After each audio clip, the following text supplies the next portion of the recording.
Это вечерние новости с Кариной Джалдошевой и Майкином Батырбековым. Ситуация в Баткенской области стабильная, движение по трассе возобновлено. Общественность устала от митингов и хочет мира и стабильности. Неужели жена бывшего президента вмешивалась в судебную политику? Смотрите в наших материалах. Здравствуйте. Добрый вечер. О наиболее значимых событиях расскажем мы и наши коллеги.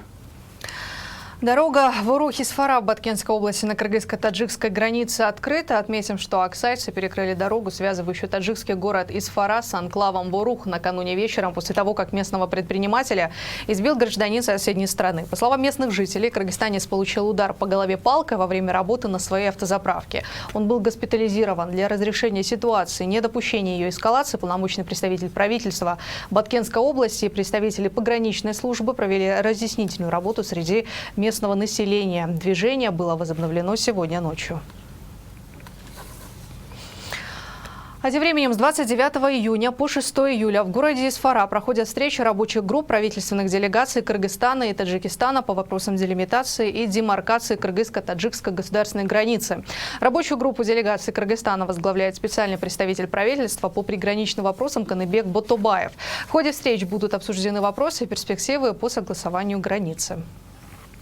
Число госпитализированных в результате массового отравления в кафе в городе Токмак возросло до 117 человек, сообщило Министерство здравоохранения. Все отравившиеся были на свадебном торжестве, которое проходило 29 июня. Состояние пациентов стабильное. Для установления точной причины отравления остатки пищи отправили на экспертизу.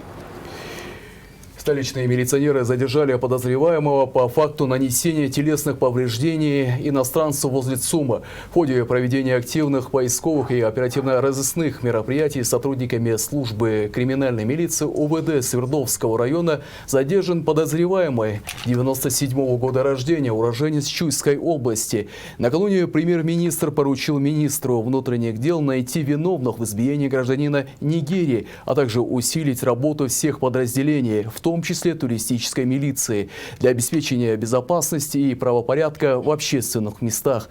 Данный факт был зарегистрирован в едином реестре, начато досудебное производство. И к другим новостям. Экс-директору Центра реабилитации детей и молодежи при мэрии Бишкека Алексею Петрушевскому изменили меру пресечения. Об этом сообщила его адвокат Диляром Низамова. По ее словам, Петрушевского отпустили под домашний арест. Такое решение принял Первомайский районный суд Бишкека. Напомним, Петрушевского обвиняют в том, что он злоупотребил должностным положением, будучи директором Центра. В 2017 году мальчику, чья мать вела социальный образ жизни, стала помогать чужая женщина. Директор Центра разрешил ребенку встречаться с ней, однако, по версии следствия, он не имел права этого делать. В Орском городском суде продолжается рассмотрение уголовного дела об убийстве прокурора Баткенской области Анарбая Мамаджакипова. По этому делу был задержан начальник управления капитального строительства Баткенской области Мелис Калыков. По словам родственников подсудимого, они обращались в Центр по предупреждению пыток. Его руководитель Нурдин Сулайманов направил своих экспертов в СИЗО города Ош, где содержится Мелис Калыков. Эксперты подтвердили, что Калыкова избивали. На его теле обнаружены множественные синяки и ссадины. Сам он утверждает, что не убивал. Правозащитники заявляют о жестоком обращении и требуют справедливого судебного разбирательства. Члены общественного объединения Айкуль Тазакому призвали народ к единству и не поддаваться различным провокациям со стороны деструктивных сил. Также они резко осудили вчерашний мирный митинг сторонников бывшего президента Алмазбека Атамбаева. По их словам, бывший глава государства исчерпал доверие среди народа. Также они отметили, что благодаря экс-президенту и его кадровой политике в стране расцветает коррупция и беззаконие. Вор должен сидеть в тюрьме. Слова Атамбаева о том, что он думает и заботится о народе, не пройдет. Мы не верим ему. До вчерашнего дня я не говорил в адрес Атамбаева резких слов. Теперь я скажу открыто и не боясь. Я с ним был и в 2005, и в 2010 году. Было ранение пулей. Несмотря на это, я поддерживал его в надежде, что он станет достойным президентом и будет процветание страны. Но, к сожалению, я ошибся.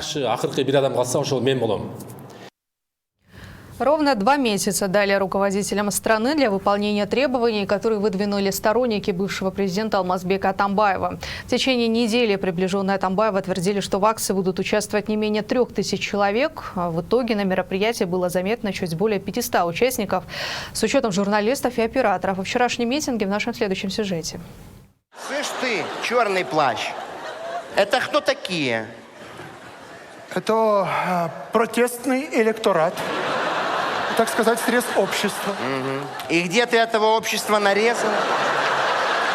Так рабочий день же, кто был под церковью, того и привел. Действительно, как в скетч-шоу про митингующих, в вечернее время наши отечественные организаторы митинга решили собрать народ в надежде, что после работы многие придут. Но вместо запланированных 1000 людей пришли чуть больше половины. В их числе были и представители всех СМИ.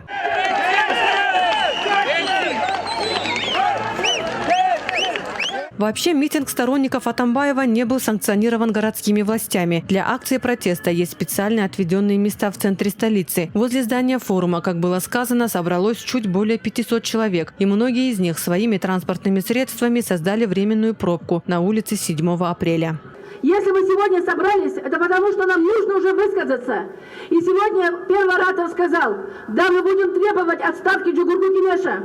Потому что последнее заседание Джугурку Кинеша, когда они проголосовали за снятие неприкосновенности, показало, что больше невозможно доверить закон депутатам, которые сами нарушают закон. Сам митинг прошел с лозунгом против действующих властей. Основными требованиями были отставка правительства, распуск парламента и освобождение всех политзаключенных, в том числе и Сапара Исакова. Некоторые говорят, что Атамбаев собирает народ, чтобы прийти во власть. А мне не нужна никакая власть. На мой взгляд, действующая власть долго не продержится. 2 месяца или сколько. Но таким путем дальше осени она не продержится.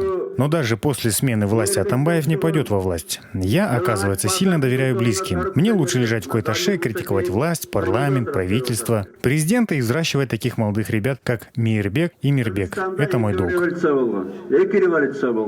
Проведение подобного митинга – это отчаянный шаг со стороны Атамбаева, считает общественный деятель и депутат легендарного парламента Кемель Ашаралиев. По его словам, акция протеста не оправдала себя, а наоборот показала истинное положение дела Атамбаева в стране. Но Атамбаев подумал, что на митинге будет присутствовать очень много людей, в том числе, может быть, видно общественные деятели, большие политики, но этого не состоялось.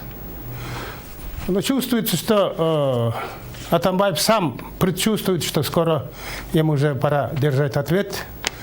Сегодняшний митинг действительно показал, уже каждым днем тает, его, значит, меньше и меньше люди поддерживают. А другой государственный деятель Ишенбай Кадырбеков высказал свое нейтральное мнение. Так он считает, что складывающаяся в стране политическая ситуация бросает тень как на бывшего, так и на действующего президента. И Атамбаев, и Джеймбеков люди непростые. Не надо предаваться личным обидам. Надо быть выше этого. Противостояние возникло из-за сильной обиды. Это не принесет добра Кыргызстану. Здесь не выиграет ни Атамбаев, ни Джеймбеков. Что произошло, то произошло. Сейчас народ наблюдает за ходом следствия.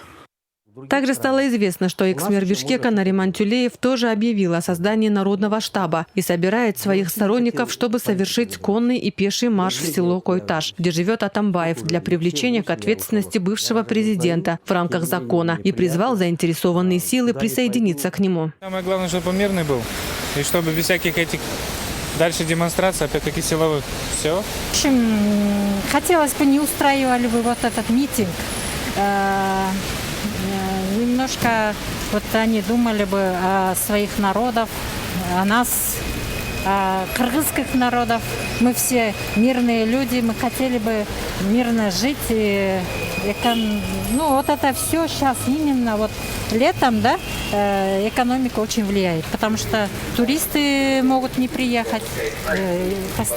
Напомню, что Джугурку Кинеш 27 июня принял постановление о лишении Алмазбека Атамбаева статуса экс-президента. Снятие неприкосновенности открывает возможности для привлечения его к уголовной ответственности. Но правоохранительные органы пока не предоставляют информацию о том, фигурирует ли бывший президент в каких-либо уголовных делах.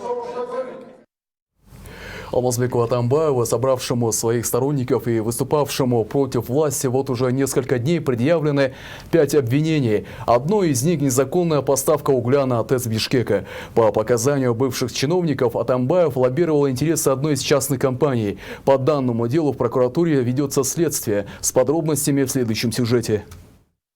Одно из громких обвинений в отношении бывшего главы государства – это участие Атамбаева в лоббировании интереса поставляющей уголь компании «Прогресс Компани» на столичную ТЭЦ. В 2016 году экс-генпрокурор Аида Солянова опубликовала на своей странице Facebook статью, где подробно говорит о том, что Атамбаев осенью во время игр кочевников пообещал руководству этой компании беспрепятственную поставку.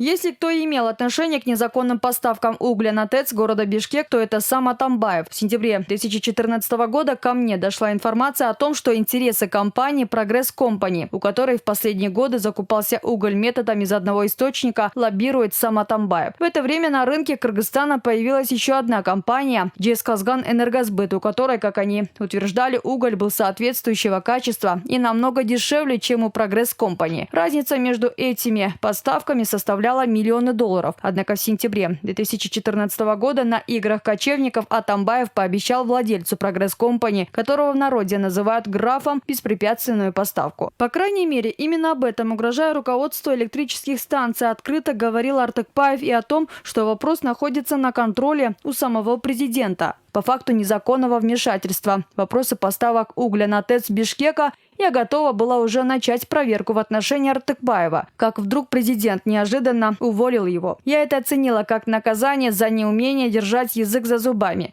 С этого времени в отношении меня началась беспрецедентная кампания по дискредитации моего имени.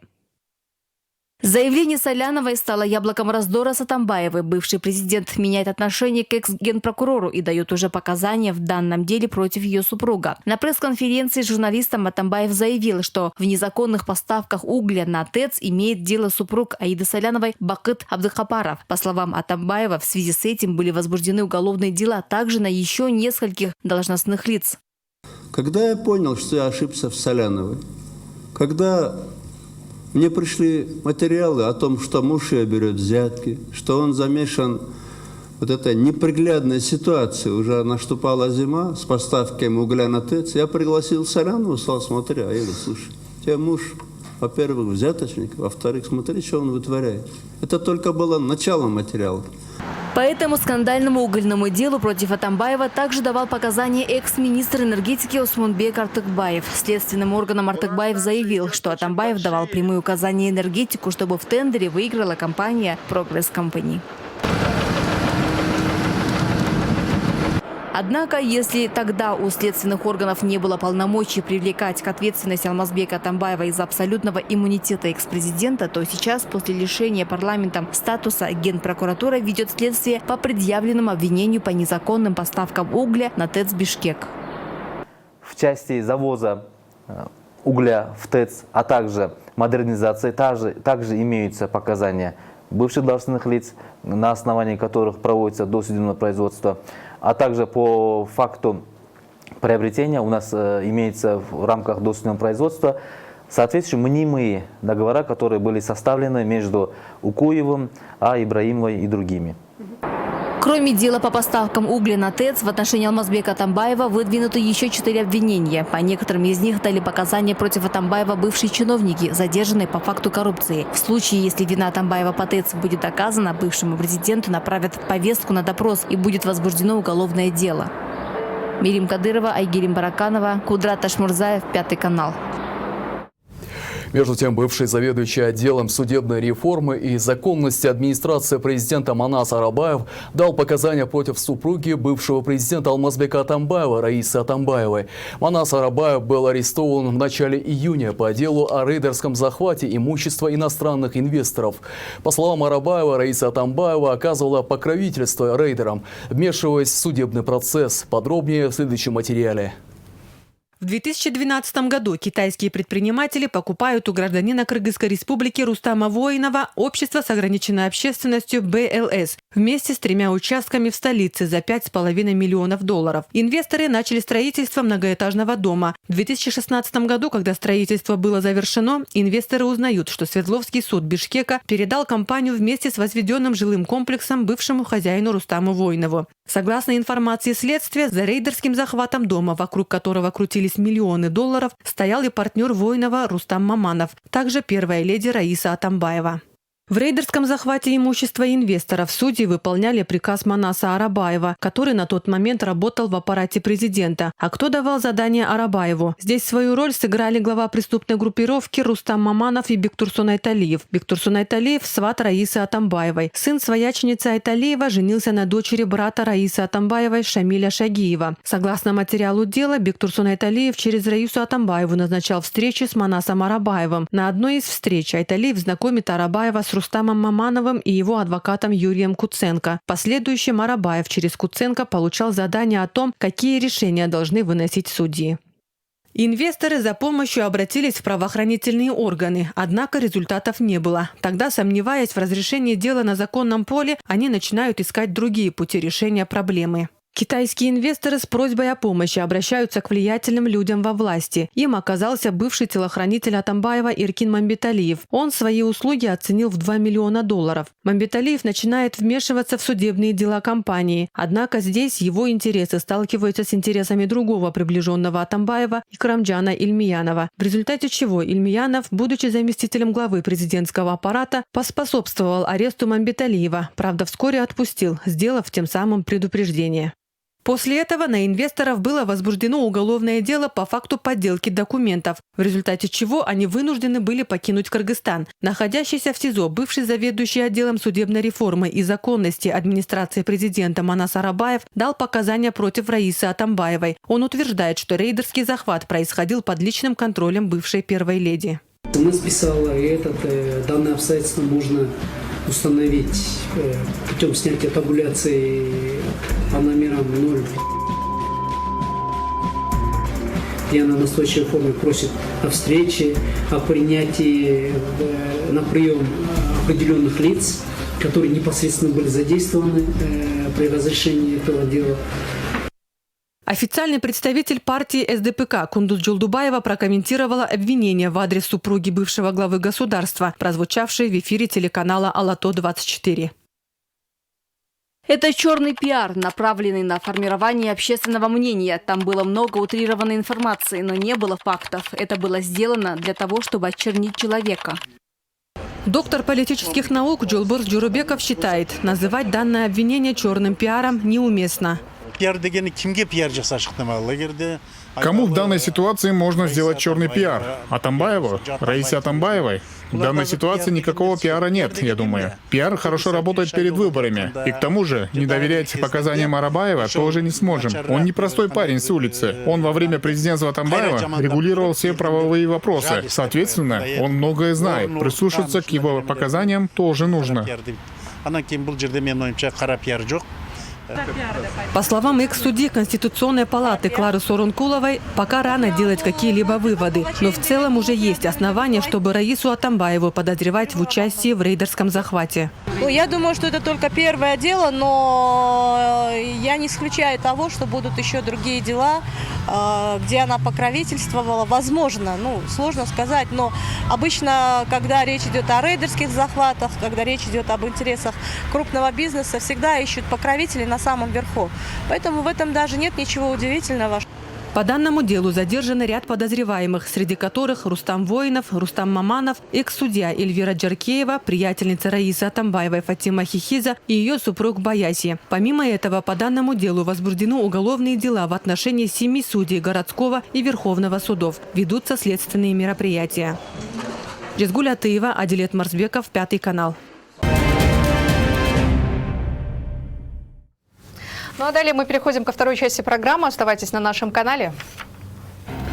Рабочая поездка главы государства в Баткенскую область. В рамках цифровизации страны теперь каждый гражданин может в упрощенном порядке получить документ в налоговой службе. Кыргызстан стал первой страной в мире, разрешившей проблему без гражданства.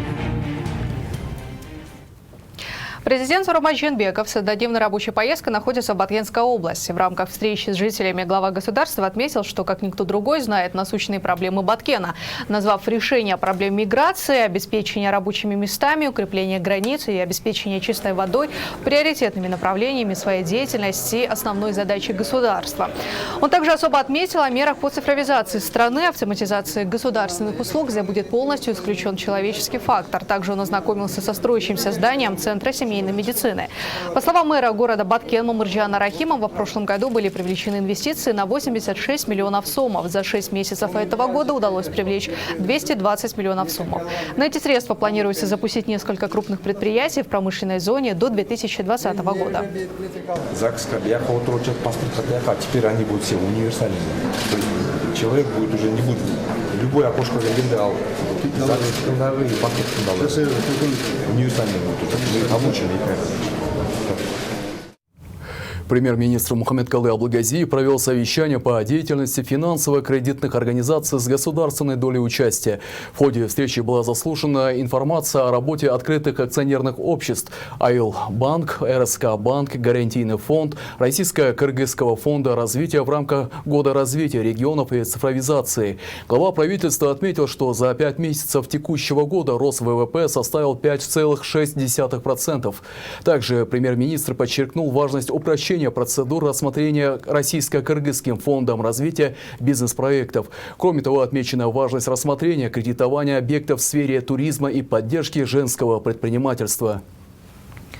Процедура получения справок ГНС упрощена. С 12 июня действует информационная система взаимодействия налоговой службы, госзакупок и комитета информационных технологий.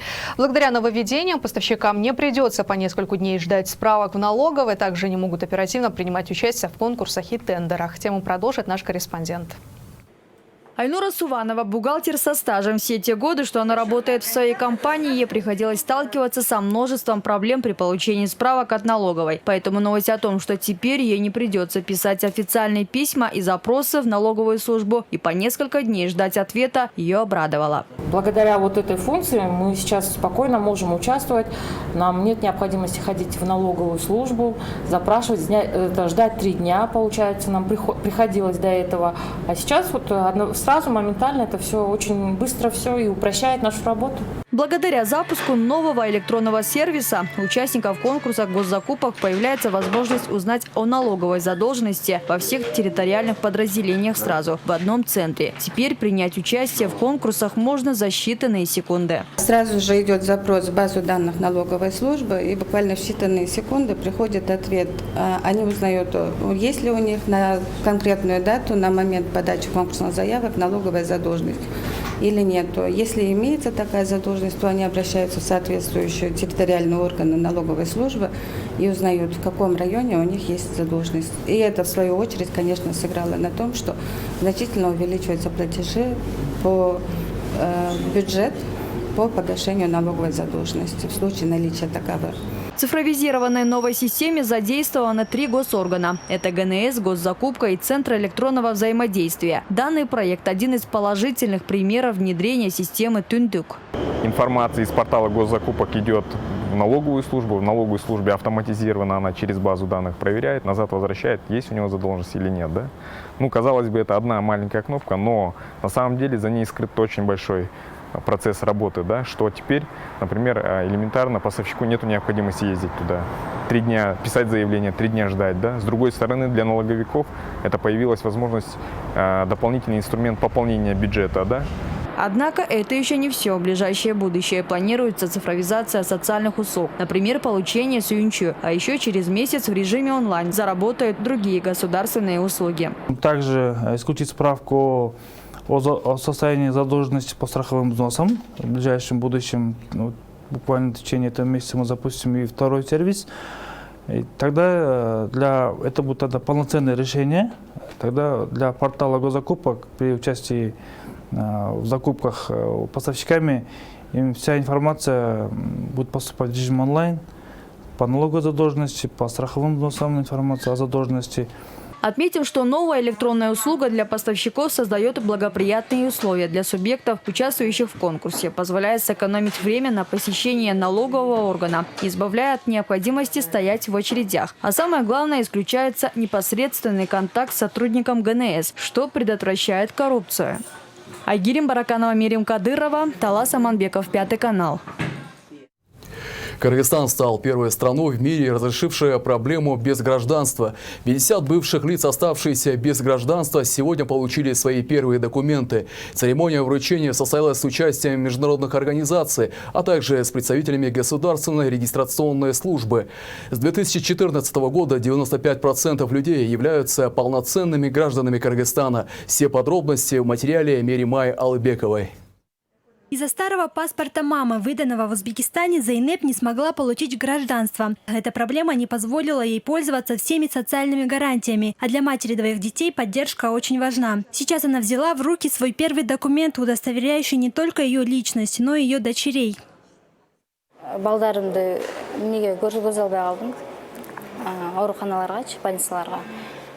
Отсутствие документов мне не позволило полностью участвовать в жизни общества. Элементарно я не смогла даже обучиться и обустроить детей в школу, в садик, показать в больницу. Везде спрашивали документы. Я много раз обращалась в паспортный стол. Там запрашивали большие суммы, но проблема все равно не решалась. Проблема безгражданства в Кыргызстане является одной из важных. Многие в такой ситуации оказываются с момента своего рождения. С 2014 года было выявлено более 13 тысяч лиц без гражданства, из которых 2000 – это невидимые дети. На сегодняшний день 95% людей документированы и имеют доступ к таким базовым услугам, как здравоохранение, социальное обеспечение и образование. Как вам известно, с 2014 года мы совместно с неправительственными организациями УВКБ ООН провели большую работу. Мы создали мобильные группы и выезжали в отдаленные районы и выявили более 13 тысяч лиц без гражданства, по которым мы работали. Сегодняшнее мероприятие посвящено итогам этой работы. И, конечно же, очень хорошие цифры мы сегодня озвучили. Это 95% из тех, которые мы сегодня выявили, уже документированы, либо уже определены их статусы. С момента обретения независимости наша республика тесно сотрудничает с международными организациями и предпринимает шаги по сокращению и предотвращению безгражданства. Все эти годы можно наблюдать заметный прогресс. Достижения Кыргызстана в этой сфере получили признание других государств и теперь служат примером. Мы работаем на разных уровнях поддержки государства. В первую очередь это уровень законодательный. Также мы работаем с отдельными сообществами и оказываем легальные консультации людям. И, естественно, мы работаем с отдельными людьми. На уровне конкретного случая оказываем поддержку. Влияние регистрации рождения касается не только одного человека, но также имеет важное значение для всего государства. Более 70 человек сегодня в ожидании получить свое подданство. Одни – это люди бывшего СССР, другие же остались без гражданства из-за пробелов в национальных законодательствах, международной миграции и смешанных браков. В настоящее время агентством ООН и детским фондом ЮНИСЕФ до 2020 года реализуются стратегии, направленные на предотвращение безгражданства. Меримай Алыбекова, Атлек Асхатбеков, 5 канал. В Кыргызстане запустили глобальную программу планирования семьи 2020 при поддержке фонда ООН в области народонаселения совместно с Министерством здравоохранения. Цель программы – привлечь внимание к вопросу планирования семьи как способа снижения материнской смертности и мобилизации дополнительных ресурсов, чтобы обеспечить достаточное финансирование к предоставлению медицинских услуг по охране здоровья матери для социально уязвимых групп и улучшению доступа к услугам планирования семьи. Мы все говорим, что каждый ребенок должен быть, значит, как сказать, желаемым. Мы не должны допускать, чтобы были аборты. Мы должны не допускать, чтобы, значит, ребенок был больной и так далее. У нас есть хорошее изречение. Если мать здорова, значит, ребенок здоров. Если мать и ребенок здоровы, значит, все человечество здорово. В этом плане, значит, проводится работа. А сейчас мы передаем слово ведущему программы о главном Нарыну Аипу. Добрый вечер. Здравствуйте. Какая тема у вас сегодня? Спикер Джорку Гингеса подвел итоги сессии и, в общем, так, что они молодцы. Удачного эфира вам, Нарина Ипович. Ну и на этом мы заканчиваем выпуск. Наши материалы доступны в интернете. Спасибо за внимание и до свидания. Далее прогноз погоды на завтра и передача о главном. Приятного продолжения вечера. До свидания.